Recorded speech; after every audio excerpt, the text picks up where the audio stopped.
Bueno, como siempre, gracias César por atendernos en este tema tan importante como es Venezuela. Y en esta ocasión, bueno, ya sabes que el 10 de enero Nicolás Maduro asume el poder, el 20 de enero Donald Trump, y de alguna forma, pues la campaña estuvo centrada no solamente en política migratoria, sino que también el fuerte de los venezolanos en Florida, pues para algunos marcó un antes y un después.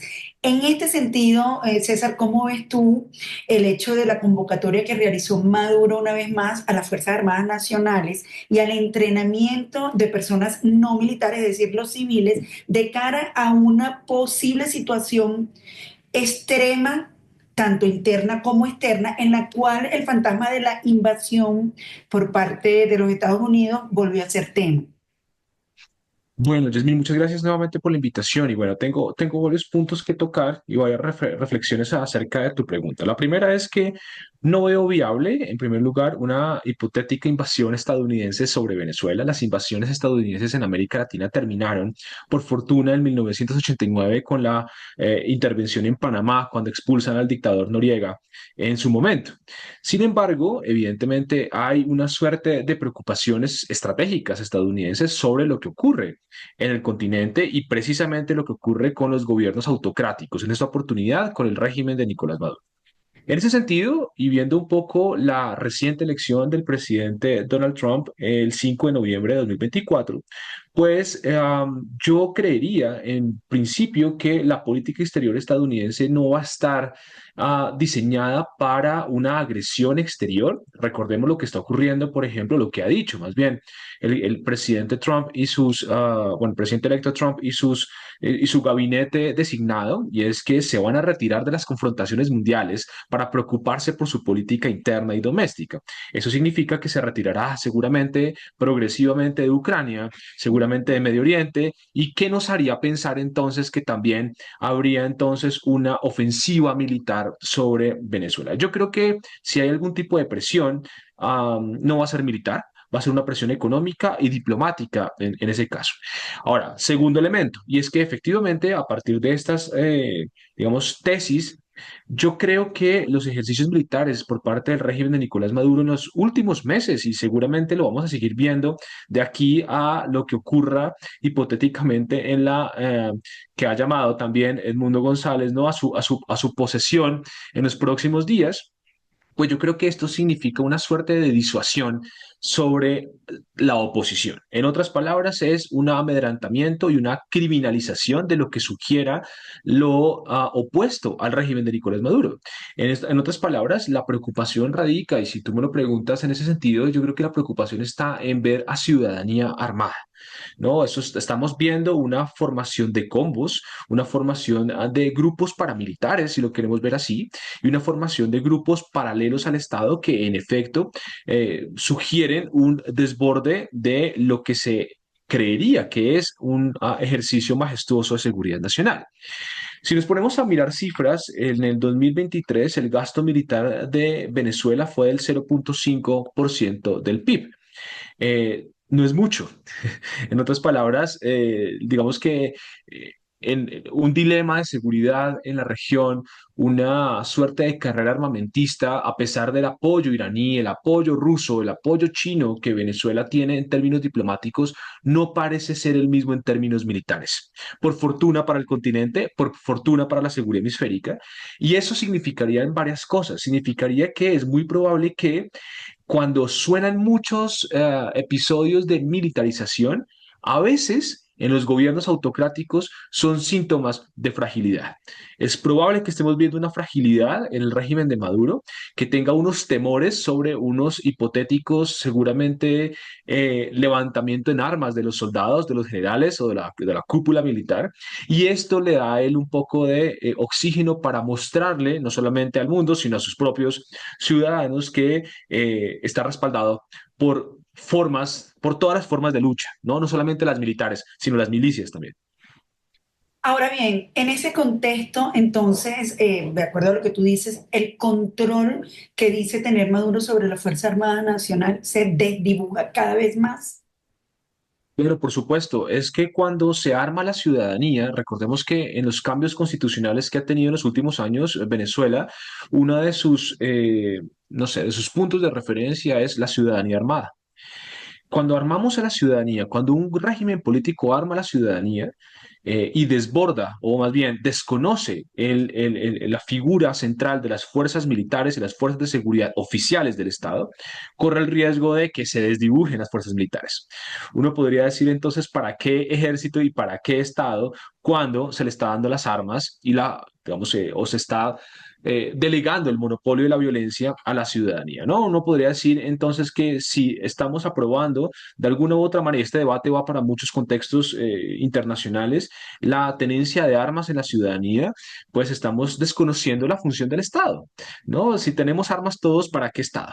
Entonces, cuando sucede esto en Venezuela y cuando estamos viendo una ciudadanía altamente armada y no estamos viéndola con armas caseras, ni la estamos viendo con armas rudimentarias, estamos viendo a ciudadanía con armas de alto calibre, con armas de combate de largo alcance, con proyectiles tierra-tierra, con proyectiles tierra-aire, capaces de derribar helicópteros, capaces de impactar tanques. Es preocupante, ¿no? La población no tiene el entrenamiento militar y digamos, el espíritu castrense que los ejércitos suelen tener. Y si esto ocurre en Venezuela, estamos viendo no solamente un desdibujamiento del rol, sino digamos, una tendencia muy peligrosa a que se descontrole quién tiene las armas, en primer lugar, y esto es un primer paso para la profundización de una guerra civil en Venezuela. O sea que tú crees claramente que en enero del 2025, cuando asuma, hasta ahora no parece haber otro que asuma, sino Nicolás Ujú. Maduro, puede entonces generarse una violencia como las protestas que mantienen a Maduro y su administración ante la Corte Penal Internacional. Pues Yasmín, varias cosas. Yo creo que Maduro va a usar a la ciudadanía armada como un actor delegado, lo que se conoce en relaciones internacionales como los proxies. Para que me entiendas un poco, es como cuando Irán usa Hezbollah contra Israel, por ejemplo, pues el régimen de Maduro va a usar la ciudadanía contra su propia ciudadanía. Y eso lo limpia de alguna u otra forma de responsabilidad jurídica y penal, por lo menos en términos primarios y por encima de la ecuación de cualquier investigación de la Corte Penal Internacional, a no ser que efectivamente empecemos a encontrar todas las los rastros oficiales, perdón, sobre digamos, la financiación de este tipo de armamento para la ciudadanía, que efectivamente, pues, abriría un espacio de una investigación sobre violación de derechos humanos, inclusive empezar a pensar en una hipotética construcción de un genocidio en Venezuela por parte del presidente Nicolás Maduro, del régimen de Nicolás Maduro, porque estaría atentando contra su propia ciudadanía. La intención, no solamente hay que dar la orden, sino la intención discursiva de aniquilar al adversario por su raza, credo, religión, color de piel, procedencia étnica o inclusive política, podríamos estar sugiriendo que podríamos estar llamando a esto un genocidio en Venezuela, en dado caso que ocurra. Ahora, lo que va a ocurrir en enero seguramente podrá estar vinculado con esta posición de desconocimiento de la oposición, de una agudización del discurso de la criminalización de la oposición y de cualquier expresión divergente al régimen de Nicolás Maduro. Entonces sí vamos a estar viendo un Nicolás Maduro operando en cuerpo ajeno, un Nicolás Maduro operando en la ciudadanía armada. Recordemos todas estas milicias bolivarianas que no son nuevas, sino que vienen cultivándose como semilleros de la violencia desde hace más o menos una década. Y también recordemos que en Venezuela existe y operan estructuras armadas de grueso calibre que son colombianas, entre otras, como el Ejército de Liberación Nacional. El Ejército de Liberación Nacional como el actor, tal vez una de las primeras guerrillas binacionales que existen contemporáneamente hablando, y que si bien en Venezuela se comporta como un paraestado, en Colombia es un grupo criminal. Fíjate que has nombrado algo bastante importante, como es el hecho de esa reconfiguración de los grupos criminales, militares, como se llamen. Lo cierto es que hay una frontera que une Colombia y Venezuela. En Claro. este sentido, ves que no va a haber una invasión porque calculando bien los tiempos y cómo Sí, se está moviendo el mundo, es prácticamente sí. imposible. Pero en estos días, yo estoy segura que lo leíste, la prensa colombiana estuvo diciendo que el ministro de Defensa, Vladimir Paulino López, estaba en Colombia en unas reuniones de quién sabe qué, pero por su corte se supone que son de seguridad. ¿Cómo ves ese manejo en una cúpula que supuestamente fue cambiada, pero que mantuvo el ministro de la Defensa de pie?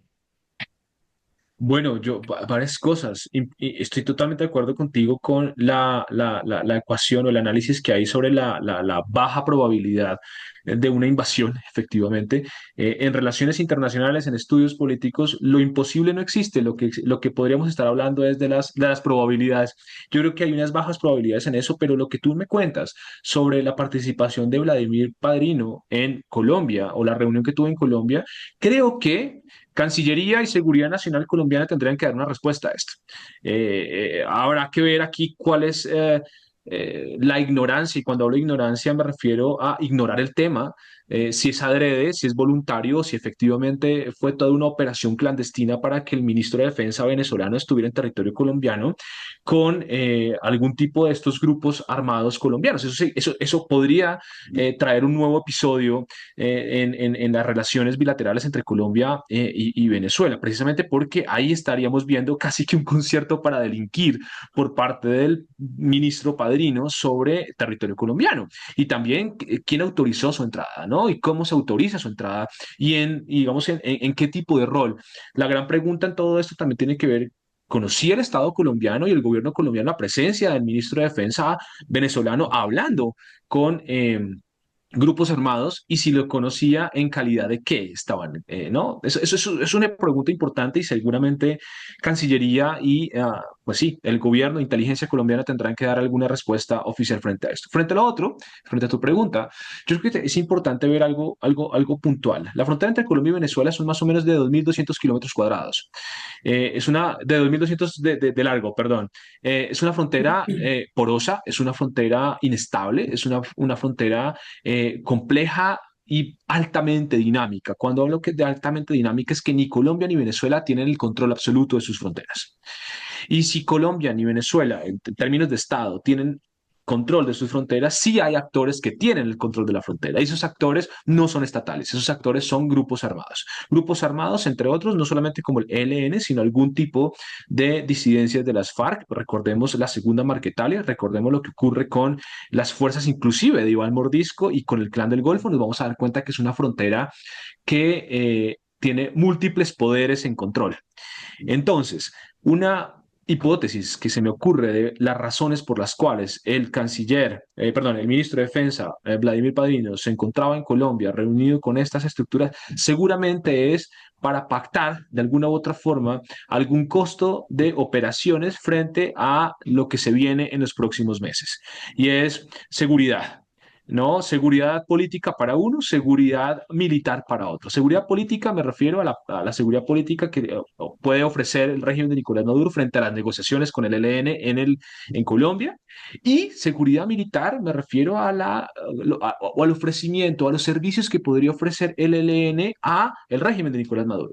Entrenamiento, por ejemplo, inteligencia, control de la frontera, que le muestre los movimientos, que le muestre los tiempos de movimientos de las fuerzas militares colombianas, que incluso pueda ser actor que pueda de alguna u otra manera interferir en las operaciones militares colombianas, así como también pues el narcotráfico, todo lo que sabemos de narcotráfico y operaciones clandestinas, tráfico de personas, tráfico de armas. Recordemos la triangulación que hay y la hipótesis que hay, que cada vez viene haciendo mayor carrera y es más coherente sobre los nexos que hay con Hezbollah, con ELN y por supuesto con la Fuerza Quds y con las Fuerzas Nacionales Bolivarianas, la Fuerza Nacional Bolivariana. Peligrosísimo toda esta ecuación, y seguramente habrá que tener respuestas oficiales por parte del Estado colombiano. En este contexto, ¿cómo ves la presencia de Rusia en todas estas convocatorias que Maduro hace cada vez que se le presenta un episodio difícil sobre el entrenamiento militar de los venezolanos? Sí, bueno, el rol de Rusia en Venezuela no es nuevo. Es un rol que viene a principios de los años 2000. Recordemos incluso con el expresidente Hugo Chávez, cómo se venía configurando la cercanía, la compra de armamento, la compra de los famosos Sukhoi, los aviones de combate venezolanos. Yo creo que en este momento la relación entre Nicolás Maduro y Vladimir Putin es una relación, pues evidentemente y exclusivamente estratégica. Es una relación de oxígeno político, es una relación de oxígeno militar, es una relación de oxígeno económico. Tanto Venezuela como Rusia en este momento están padeciendo ciertos bloqueos económicos y comerciales, uno por la guerra en Ucrania y el otro por las irregularidades y, por supuesto, las fraudulentas elecciones que ocurrieron hace un par de meses. Y efectivamente esto va a tener una suerte de lectura mucho más compleja que exclusivamente algo militar. Recordemos la presencia de grupos mercenarios en Venezuela que son de alguna u otra forma evidentes y que trabajan interoperativamente con fuerzas criminales colombianas. Esto es importantísimo tenerlo en el mapa y en el radar, precisamente porque podríamos preguntarnos qué es lo que soporta la cúpula venezolana. La cúpula venezolana no la soportan los venezolanos. La cúpula venezolana está soportada por fuerzas extranjeras, tanto criminales como no criminales. Bueno, aunque podríamos decir que el régimen también de Vladimir Putin es un régimen criminal. Es decir, no está soportado por los militares como muchas personas piensan. Yo creería que no. Lo digo es porque, es decir, si nos vamos a la relación más tradicional digamos, de la configuración castrense y de la lógica militar y del honor y el ethos militar, nos vamos a dar cuenta que un presidente, comandante en jefe de las fuerzas militares que vaya en detrimento de la salud constitucional, de la salud de su pueblo, efectivamente es un traidor y están evidentemente las fuerzas militares traicionando también entonces a su propia patria. Yo creo que un buen militar no estaría de acuerdo con las decisiones de Nicolás Maduro. Finalmente, César, bueno, no solamente para Colombia, sino para la región, incluso para el mundo, enero va a ser un momento crítico para algunos, Sí. va a marcar otro antes y otro después en una Venezuela que Maduro se proclama está progresando. ¿Cómo lo ves tú? ¿Cuáles serían los mayores retos? Sé que no eres adivino, pero lo digo desde el punto de vista político, sobre Vale. todo para Colombia que está al lado. Bueno, para Colombia los mayores retos que tiene en esta oportunidad es, sería interesante que Colombia sentara un precedente de política exterior con su vecino en el gobierno de Gustavo Petro. Ya lo hizo Lula, ¿no? Lula ya se hace un lado y se distancia del régimen de Maduro. Y pues la verdad preocupante que el régimen de Nicolás Maduro continúe bajo la lógica de desconocimiento de las elecciones, que pierde. Evidentemente las actas nunca las entrega y por supuesto esto genera que se criminalice la oposición. Preocupante todavía aún más el silencio de Colombia. El silencio de la Cancillería colombiana, inclusive con maniobras y ejercicios gimnásticos discursivos del canciller Murillo, ¿no? Y del presidente Petro. Esto es preocupante precisamente porque a Colombia le conviene una salud democrática en Venezuela, no solamente por la migración irregular, sino por el desborde de la violencia y por el poco control que se puede tener sobre los asuntos estratégicos. En últimas palabras, un problema en Venezuela va a repercutir, por supuesto, casi que de inmediato al otro lado de la frontera, en Colombia. Entonces, yo creo que lo que se viene a futuro, en los próximos meses, es una altísima inestabilidad y volatilidad política, una altísima inestabilidad y volatilidad diplomática, un silencio colombiano que me preocupa mucho, y por supuesto mucho ruido por parte de Estados Unidos frente a una ofensiva diplomática, insisto, no la veo tan viable militarmente hablando, pero sí diplomática y comercialmente hablando. Yo creo que aquí lo que habrá que ver es entender que a los dictadores y a los regímenes autoritarios, pues efectivamente hay que asfixiarlos con este tipo de bloqueos. Pero también es verdad que Colombia en este momento está, bueno, colombiano, el gobierno colombiano en este momento está entre la espada y la pared y tiene que ver con las negociaciones que están congeladas con el ELN, que tampoco van para ningún lado por ahora en el futuro más cercano. Entonces yo creería que una apuesta en los últimos 18 meses que le quedan al presidente Gustavo Petro en el gobierno colombiano podría de pronto terminar de limpiar su imagen en este tipo de asuntos si siente una posición demócrata y democrática sobre lo que ocurre en Venezuela. Creo que esto sería tal vez el sueño de algunos de una Colombia como un líder regional en materia de democracia y derechos humanos. Bueno, muchísimas gracias, César. No sé si tienes otra cosa para recalcar para que los venezolanos en el mundo entiendan frente a qué proceso estamos. Bueno, pues siempre se dice que este es un tema de Venezuela y que lo resuelven los venezolanos. Yo no estoy tan seguro que es un asunto solamente de venezolanos, porque yo creo que cuando se habla de derechos humanos, precisamente su nombre lo indica, ¿no? Es de los humanos, no solamente de unos nacionales. Entonces yo os invito a que todos nos preocupemos por lo que ocurre en Venezuela y que así sea con análisis. No estoy diciendo que vayamos a coger las armas, ni mucho menos, no quiero que se malinterprete, pero sí quiero que con análisis y que con posiciones, con medios de comunicación y efectivamente con una suerte de diplomacia ciudadana, y me gusta mucho esa idea, de diplomacia ciudadana se haga mucho, por lo menos ruido, por denunciar los crímenes que comete el régimen de Nicolás Maduro. Ahora sí, bueno, muchísimas gracias, César, por siempre atendernos y bueno, ojalá que esta entrevista se comente, se vea y se multiplique porque pues es una posición bastante válida sobre lo que está aconteciendo en Venezuela. Muchas gracias, Desmond, por la invitación.